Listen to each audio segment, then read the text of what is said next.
Good day, grade 10s. I am your business studies tutor and I go by the name of Miss Noktula Zulu. Today's lesson we will be looking at the topic that says contemporary socio-economic issues. Did you know that social issues affect consumer spending and business profitability, which might hinder the expansion of a business as well as employment opportunities? So socio-economic issues do not only affect individuals, it also affects businesses, because if these individuals are affected by socio-economic issues, it simply means that they won't be able to support the business, and with them not being able to support businesses, businesses will not be able to make profits. And if a business does not make a profit, it simply means that that particular business will not be able to expand and also hire people from communities. With that being said, let us look at the lesson objectives for today's lesson.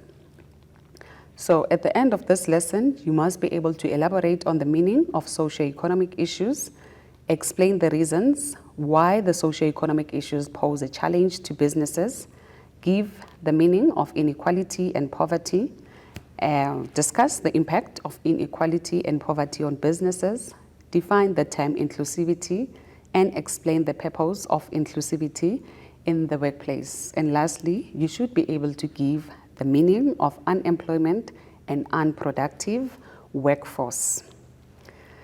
Now, let us look at our concept map. Our concept map is an overview of what the lesson is going to be about. So these are the subtopics that we are going to unpack under this lesson, which is contemporary socio-economic issues. Firstly, we'll look at the meaning of socio-economic issues, followed by inequality and poverty, followed by inclusivity, and lastly, we'll look at unemployment and unproductive workforce. You should know the following under pre-knowledge. So the pre-knowledge is the knowledge that you should be knowing before we even commence with our lesson for today. So you should know the following: standard of living, the impact of the development of the environment, unemployment, and use of resources to promote a healthy environment, causes of socio-economic imbalances, different examples of socio-economic issues in local communities. Now let us look at our pre-knowledge practice. Now we are testing your pre-knowledge. Define the term standard of living.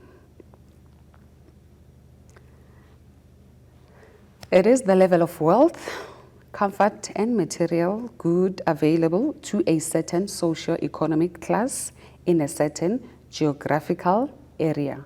So when we talk of the standard of living, we are referring to the wealth of people in a certain geographical area. We are referring to their material goods that they are having. We are referring to the comfort of life that they are living. The standards of living is closely related to quality of life and social impact of economic development. So basically, the standard of living has to do with the quality of life that those certain individuals are living and the impact into the economic development of the country. Now, another pre-knowledge practice question. So number 2, we have to list 5 causes of socio-economic imbalance. We have poverty, we have HIV or AIDS, we have unemployment, we have lack of quality education, and lastly, we have racial discrimination. Now let's look at the new words and language that are going to crop up during our lesson. We have inequality. It refers to the difference in income levels and wealth between groups of people. We have poverty, defined as the lack of resources to meet basic human needs. And lastly, we have inclusivity, meaning all designated race groups should have access to the same opportunities despite their color, creed, or gender. Now let us just go for a breather and we will be back.